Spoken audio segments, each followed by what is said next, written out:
फागुन का रंग और पूर्णिमा श्रीमद् भागवत कथा के इस अनुष्ठान के संग आज इस महोत्सव की जमनेश्वर महादेव के इस प्रांगण में आप सबको बहुत बहुत बधाई।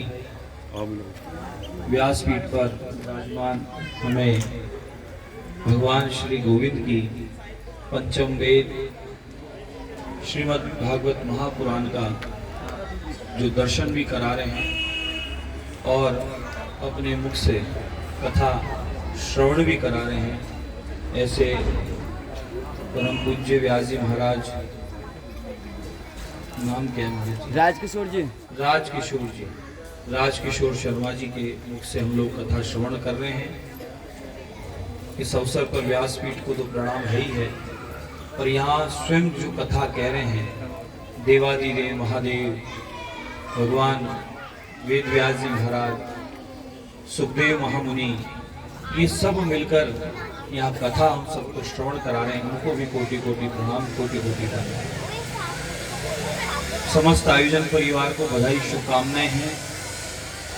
और श्रोता के रूप में आप सबके मन चित्त में भक्त रूपी भक्त शिरोमणि श्री हनुमंत लाल जी महाराज जो विराजमान हुए हैं, उनको भी बारंबार प्रणाम, क्योंकि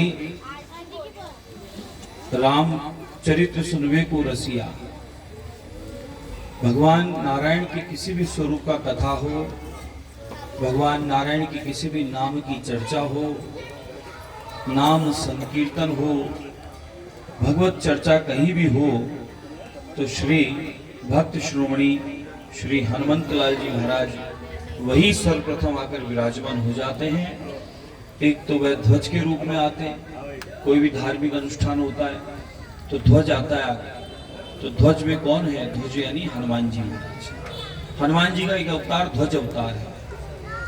और महाभारत के युद्ध में भगवान कृष्ण के रथ पर युद्ध के प्रारंभ में अर्जुन जी महाराज के आवाहन पर भगवान, और दूसरा स्वरूप हनुमान जी का है कि वे ध्वज के साथ तो आते ही आते हैं, लेकिन सत्संग कथा जहाँ होती है वहाँ भक्तों के भी मन चित्त में भक्त श्रोमणी श्री हनुमान जी महाराज विराजमान हो जाते हैं, और वही कथा का श्रवण और दर्शन कराते हैं। दर्शन इसलिए बोलता हूँ कि जब भगवान का पंचम वेद है, वांग्मय स्वरूप है,